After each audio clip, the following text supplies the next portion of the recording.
ಹರಿ ಓಂ.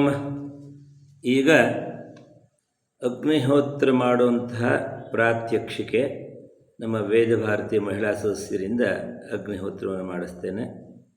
ಎಲ್ಲರೂ ಕೂಡ ಹೇಗೆ ಮಾಡ್ತೀವಿ ಅನ್ನೋದನ್ನು ಒಮ್ಮೆ ನೋಡ್ಕೊಳ್ಳೋಣ.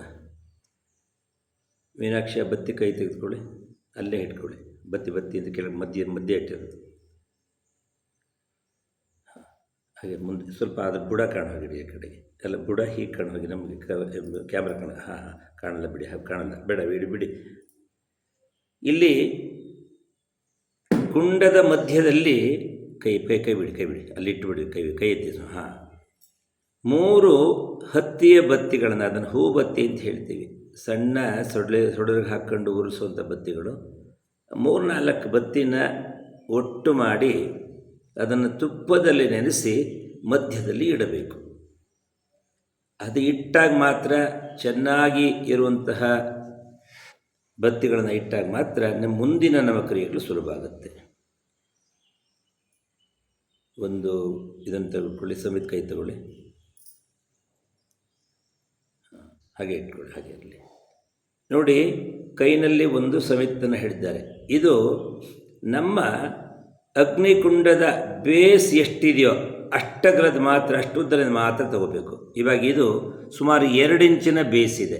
ಆ 2 ಇಂಚು ಸಮೇತನ್ನು ಕಟ್ ಮಾಡ್ಕೊಳ್ಬೇಕು. ನಿಮಗೆ ದೊಡ್ಡ ಸಮೇತ ಹೇಗಿರುತ್ತೆ ಅಂತ ಆಮೇಲೆ ತೋರಿಸ್ತೀನಿ ನಾನು. ಅದನ್ನು ಮಂತ್ರ ಹೇಳಿದಾಗ ಇಡಬೇಕು. ಮೊದಲನೇದು ಕೆಳಗಡೆ ಇಟ್ಟಿರಿ. ಮೊದಲನೇದು, ನಮ್ಮ ಕುಂಡದ ಮಧ್ಯದಲ್ಲಿ 3 ಬತ್ತಿಯನ್ನು ತುಪ್ಪದಲ್ಲಿ ನೆನೆಸಿ ಇಡೋದನ್ನು ಮರಿಬಾರದು. ಆಮೇಲೆ ಅದನ್ನು ಹಚ್ಚೋದಕ್ಕೆ ಒಂದು ಮಂಗಳಾರತಿ ಬತ್ತಿ ಥರ, ಅಂದರೆ ಉದ್ದನೆ ಬತ್ತಿ ತೋರಿಸಿ. ಅದನ್ನು ನೋಡಿ, ಈ ಥರ ಬತ್ತಿ ಕಾಣಲ್ಲ ನಿಮಗೆ, ಕೈನಲ್ಲಿ ಹಿಡ್ತಾರೆ, ತೆಳೆ ಹೋಗಿರುವಂಥ ಬತ್ತಿ ಇದೆ. ಅದನ್ನು ತುಪ್ಪದಲ್ಲಿ ನೆನೆಸಿ ಪಕ್ಕದಲ್ಲಿ ಇಟ್ಕೊಳ್ಳಿ ಆ ಕುಂಡದಲ್ಲಿ. ಆಮೇಲೆ ಒಂದು ದೀಪವನ್ನು ಹಚ್ಚಿ ಇಟ್ಕೊಳ್ಳಿ, ದೀಪ ಉರಿತಾ ಇದೆ. ಅದೇ ಥರ ಒಂದು ತುಪ್ಪದ ಒಂದು ಬೌಲ್, ಅದನ್ನು ಸ್ವಲ್ಪ ನಿಮ್ಮ ಕುಂಡದ ಹೈಟಿಗೆ ಬರೋ ಹಾಗೆ ಏನಾರು ಒಂದು ವಸ್ತು ಇಟ್ಕೊಂಡು ಅದರ ಮೇಲೆ ಇಟ್ಕೊಳ್ಳಿ. ನಾವೊಂದು ಪೀಠ ಇಟ್ಟಿದ್ದೀವಿ, ಅದರ ಮೇಲೆ ತುಪ್ಪದ ಬೌಲ್ ಇದೆ. ತುಪ್ಪ ಎಷ್ಟಿರಬೇಕು? ತುಪ್ಪ ಕನಿಷ್ಠ ಒಂದು 50-60 ಗ್ರಾಮ್ ಮಿನಿಮಮ್ ಇರಬೇಕು. 100 ಗ್ರಾಮ್ವರೆಗೂ ಇದ್ದರೂ ಚಿಂತೆ ಇಲ್ಲ. 50ರಿಂದ 100 ಗ್ರಾಮ್ ತುಪ್ಪ ಬೇಕು ನಮಗೆ ಚೆನ್ನಾಗಿ ಮಾಡಬೇಕು ಅಂದರೆ. ಹಾಗೆ ತುಪ್ಪ ಹೇಗಿರಬೇಕು? ನಾವು ಮೊನ್ನೆ ಭದ್ರಾವತಿಯಲ್ಲಿ ಮಾಡಿದಾಗ ತುಪ್ಪವನ್ನು ಎಲ್ಲರೂ ಕಾಯಿಸಿ ತರಬೇಕು ಅಂತ, ಅಥವಾ ಕಾಯಿಸಿ ವ್ಯವಸ್ಥೆ ಮಾಡಬೇಕು ಅಂತ ಹೇಳಿತ್ತು. ಅದರೆಲ್ಲರೂ ಕೂಡ ತಂದಿರುವ ತುಪ್ಪ ಎಲ್ಲದನ್ನು ಚಳಿಗೆ ಗಟ್ಟಿಯಾಗಿತ್ತು. ಚಳಿ ಗಟ್ಟಿಯಾದರೆ ನಿಮಗೆ ಹಾಕೋದಕ್ಕಾಗೋದಿಲ್ಲ. ಅದಕ್ಕೋಸ್ಕರ ನೀವು ತುಪ್ಪವನ್ನು ಕಾಯಿಸಿ, ಬಿಸಿಯಾದಂಥ ತುಪ್ಪವನ್ನು, ನೀರಿನ ಆಗಿರುವಂಥ ತುಪ್ಪವನ್ನು ಪಕ್ಕದಲ್ಲಿ ಇಟ್ಕೊಂಡ್ರೆ ಮಾಡೋದಕ್ಕೆ ಸುಲಭವಾಗುತ್ತೆ. ಆ ತುಪ್ಪ ಹಾಕೋದಕ್ಕೆ ಬೌಲ್ನಲ್ಲಿ ಒಂದು ಉದ್ಧರಣೆ ತೋರಿಸಿ. ನಾವೇನು ಆಚಮನ ಮಾಡೋದಕ್ಕೆಲ್ಲ ಉದ್ಧರಣೆ ಆ ಥರದ್ದೇ ಆದರೆ ತುಂಬ ಒಳ್ಳೆಯದು, ಬಿಡಿ ಕೆಳಗಿಡಿ. ಹಾಗೆಯೇ ಒಂದು ಪಂಚಪತ್ರೆ ಉದ್ಧರಣೆ ಸಾಕು ಕಾಣುತ್ತೆ.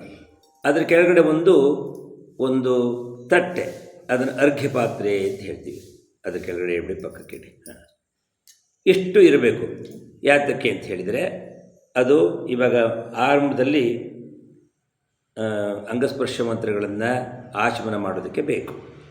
ಹಾಗೂ ನಮ್ಮ ಹೋಮದ್ರವ್ಯವನ್ನು ಇಡೋದಕ್ಕೆ ಒಂದು ಬೌಲ್ ಅಥವಾ ಒಂದು ತಟ್ಟೆ ಎತ್ತಿ ತೋರಿಸಿ, ಒಂದು ಸರಿ ಎತ್ತಿಬಿಟ್ಟು ಅಲ್ಲೇ ಇಡಿ. ಅಲ್ಲೇ ಇಡಿ. ಈ ರೀತಿ ಒಂದು ಬೌಲ್ನಲ್ಲಿ ಹೋಮದ ಪುಡಿಗಳನ್ನು, ಹೋಮದ್ರವ್ಯವನ್ನು ಇಟ್ಕೊಂಡಿರಬೇಕು. ಇದು ಪತಂಜಲಿ ಸ್ಟೋರ್ನಲ್ಲಿ ಸಿಗತ್ತೆ, ಅಥವಾ ನಿಮ್ಮ ಪಂಸಾರ ಅಂಗಡಿಗಳಲ್ಲೂ ಕೂಡ ಸಿಗಬಹುದು.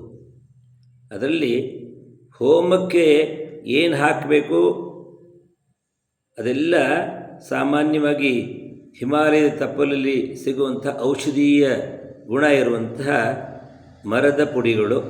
ಅದನ್ನು ನಾವು ಇಲ್ಲಿ ಹೋಮ ಮಾಡೋದಕ್ಕೆ ಇಟ್ಕೊಂಡಿರ್ತೀವಿ.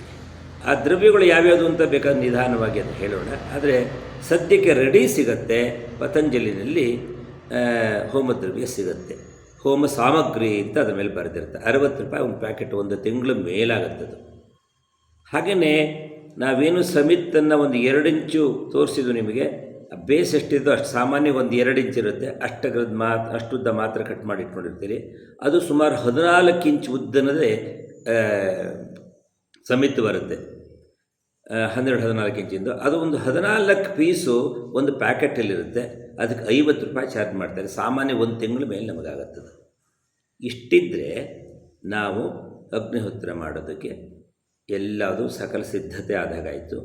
ನಿಮಗೆ ಗೊತ್ತಿರಲಿ, ಆ ಬತ್ತಿಯನ್ನು ಏನಿಡ್ತೀವಿ ಅದು ತುಂಬ ಚೆನ್ನಾಗಿರಬೇಕು.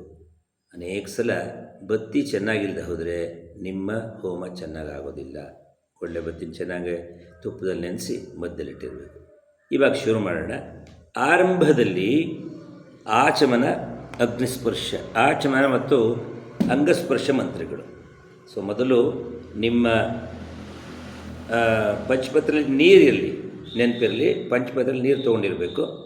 ಆ ಪಂಚಪತ್ರೆಯಲ್ಲಿರೋ ನೀರನ್ನು ಉದ್ಧರಣೆಯಿಂದ ಬಲಗೈನಲ್ಲಿ ಉದ್ಧರಣೆ ತೆಗೆದುಕೊಂಡು ಎಡಗೈಗೆ ಬೇಡ.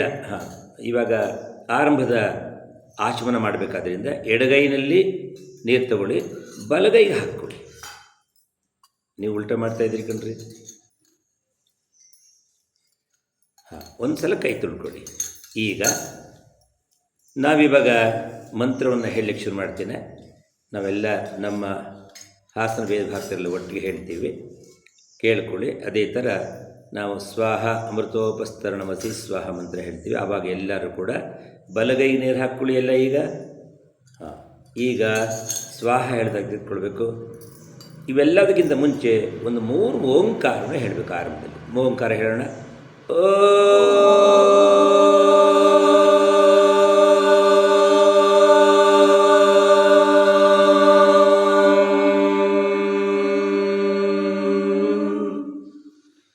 ಓಂ ಅಮೃತೋಪಸ್ತರಣಮಸಿ ಸ್ವಾಹ. ಒಂದು ಸಲ ಆಚಮನ ಮಾಡಿದ್ದೀವಿ. ಎರಡನೇ ಸಲ ಬಲಗೈ ನೀರು ಹಾಕ್ಕೊಳ್ಳಿ. ಓಂ ಅಮೃತಾಪಿಧಾನಮಸಿ ಸ್ವಾಹ. ಮೂರನೇ ಸಲ ಓಂ ಸತ್ಯೈ ಯಶಸ್ವೀರ್ಮಹಿಶ್ರೀ ಶ್ರಯತಾಂ ಸ್ವಾಹ. ಈಗ ಬಲಗೈ ಮೇಲೆ ನೀರು ಹಾಕ್ಕೊಂಡು ತೊಳ್ಕೊಂಡು ಅರ್ಕಿ ಪಾತ್ರೆ ಬಿಟ್ಟುಬಿಡಿ. ಇವಾಗ ನಿಮ್ಮ ಎಡಗೈಗೆ 2 ಉದ್ಧರಣ ನೀರನ್ನು ಹಾಕ್ಕೊಳ್ಳಿ. ಬಲಗೈನಲ್ಲಿ ಮೀನಾಕ್ಷಿ ತೋರಿಸಿ ಮಧ್ಯದ ಬೆರಳು ಹಾಗೂ ಉಂಗುರದ ಬೆರಳು ಕೈನ ಅದ್ರ ಮುಂದಕ್ಕೆ ಹಿಡಿಯಿರಿ. ಕಣ್ಣು ಹಾಗೆ ಅಲ್ಲ, ಕಿರುಬೆರಳಲ್ಲ, ಉಂಗುರದ ಬೆರಳು ರೀ. ಮಧ್ಯದ ಬೆರಳು ಮಧ್ಯದ ಮಾತಾಡಬೇಡಿ. ಮಧ್ಯದ ಬೆರಳು ಮತ್ತು ಉಂಗುರದ ಬೆರಳು ಇವೆರಡನ್ನೂ ಕೂಡ ಕಣ್ಣಿಗೆ ಕಾಣುವ ಹಾಗೆ ಆ ಮಧ್ಯದ ಬೆರಳು ಮತ್ತು ಉಂಗುರ ಬೆರಳನ್ನು ಎಡಗೈ ಮೇಲೆ ಆ ನೀರು ಹಾಕ್ಕೊಂಡಿದ್ರೆ ಅಲ್ಲಿಗೆ ಇಟ್ಟುಬಿಡಿ. ಸ್ಪರ್ಶ ಮಾಡಿ. ಈ ನೀರನ್ನು ಸ್ಪರ್ಶ ಮಾಡಿ ನಾನು ಏನೇನು ಭಾಗಗಳನ್ನ ಹೇಳ್ತೀನಿ ಅಲ್ಲಿ ನೀವು ಸ್ಪರ್ಶ ಮಾಡಬೇಕು. ಇವಾಗ ಮೊದಲನೇ ಮಂತ್ರ ಹೇಳುವಾಗ ತುಟಿಗಳು. ಓಂ ವಾಂಗ್ಮ ಆಸ್ಯೇಸ್ತು. ಮೂಗು. ನಸೋರ್ಮೇ ಪ್ರಾಣೋಸ್ತು. ಕಣ್ಣು. ಅಕ್ಷ್ಣೋರ್ಮೇ ಚಕ್ಷುರಸ್ತು. ಕಿವಿಗಳು. ಕರ್ಣಯೋರ್ಮೇ ಶ್ರೋತ್ರಮಸ್ತು. ಬಾಹುಗಳು. ಬಾಹೋರ್ಮೇ ಬಲಮಸ್ತು. ತೊಡೆಗಳು. ಊರ್ವೋರ್ಮವೋಜೋಸ್ತು. ಉಳಿದ ನೀರನ್ನು ತಲೆ ಮೇಲೆ ಪ್ರೋಕ್ಷಣೆ ಮಾಡ್ಕೊಳ್ಳಿ. ಅರಿಷ್ಟಾನಿ ಮೇಂಗಾನಿ ತನೋಸ್ತನ್ವಾಮೇ ಸಹ ಸಂತು. ಈಗ ಸಂಕಲ್ಪವನ್ನು ಮಾಡಬೇಕು. ಸಂಕಲ್ಪ ಮಾಡುವಾಗ ಆಯಾ ಯಾವ ದಿವಸ ನೀವು ಮಾಡ್ತೀರಿ, ಸಂವತ್ಸರ, ಅಯನ ದಿವಸ ಎಲ್ಲದನ್ನು ಕೂಡ ನಿಮ್ಮ ಪಂಚಾಂಗದ ಪ್ರಕಾರ ಹೇಳಬೇಕಾಗತ್ತೆ. ನಾವಿವಾಗ ಹೇಳ್ತೀವಿ, ಕೇಳ್ಕೊಳ್ಳಿ. ಇಂದಿನ ನಕ್ಷತ್ರ ತಿಥಿ ಏನಿದೆ ಅದರಂತೆ ನಾವಿವಾಗ ಮಾಡ್ತೀವಿ. ಶುಭೇ ಶೋಭನೆ ಮುಹೂರ್ತೆ ಅದ್ಯ ಬ್ರಹ್ಮಣಃ ದ್ವಿತೀಯ ಪರಾರ್ಧೆ ಶ್ವೇತವರಹ ಕಲ್ಪೆ ವೈವಸ್ವತ ಮನ್ವಂತರೆ ಕಲಿಯುಗೆ ಪ್ರಥಮ ಪಾದೆ ಜಂಬೂದ್ವೀಪೆ ಭರತವರ್ಷೆ ಭರತಖಂಡೆ ದಂಡಕಾರಣ್ಯೆ ಗೋದಾವರ್ಯ ದಕ್ಷಿಣೆ ತೀರೆ ಶಾಲಿವಾಹನ ಶಕೆ ಬೌದ್ಧಾವತಾರೆ ರಾಮಕ್ಷೇತ್ರೆ ಅಸ್ಮಿನ್ ವರ್ತಮಾನೆ ವ್ಯಾವಹಾರಿಕೆ ಚಾಂದ್ರಮಾನೆ ಈಗ ಒಂದು ನಿಮಿಷ, ಇವತ್ತಿನ ಪಂಚಾಂಗವನ್ನು ನೋಡ್ಕೊಳ್ಬೇಕು. ಇವತ್ತಿನ ಪಂಚಾಂಗದಲ್ಲಿ ಏನಿದೆ ಅದನ್ನು ಹೇಳಬೇಕು. ಇವತ್ತು ಸಂವತ್ಸರ ನಮಗೆ ಗೊತ್ತು. ಇವಾಗ ನಾವು ಇದು ನಡೀತಿರೋಂಥದ್ದು ಕ್ರೋಧಿನಾಮ ಸಂವತ್ಸರ. ಮೊದಲು ಸಂವತ್ಸರ, ಆನಂತರ ಆಯನ, ಆಮೇಲೆ ಋತು, ಮಾಸ, ಪಕ್ಷ, ಅವತ್ತಿನ ತಿಥಿ, ಇಷ್ಟನ್ನು ಹೇಳಬೇಕು. ಶುರು ಮಾಡೋಣ. ಶ್ರೀ ಕ್ರೋಧಿನಾಮ ಸಂವತ್ಸರೇ ದಕ್ಷಿಣಾಯನೆ ಗ್ರೀಷ್ಮ ಋತು ಆಷಾಢ ಮಾಸೆ ಶುಕ್ಲ ಪಕ್ಷೆ ನವಮ್ಯಾಂ. ಇವತ್ತು ವಾರ ಯಾವುದು? ಸೋಮವಾರನ ಸೋಮೋ ಇಂದು ಅಂತ ಹೇಳ್ತಾರೆ.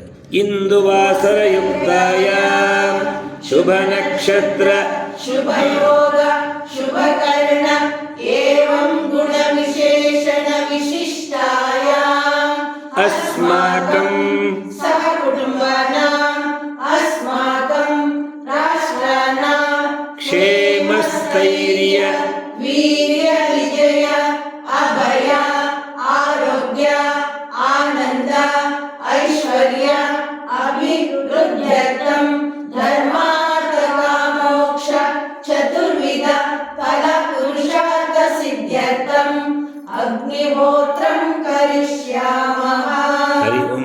ಇಲ್ಲಿಗೆ ಮೊದಲನೇ ಸ್ಟೇಜ್ ಮುಕ್ತಾಯ ಆಯಿತು.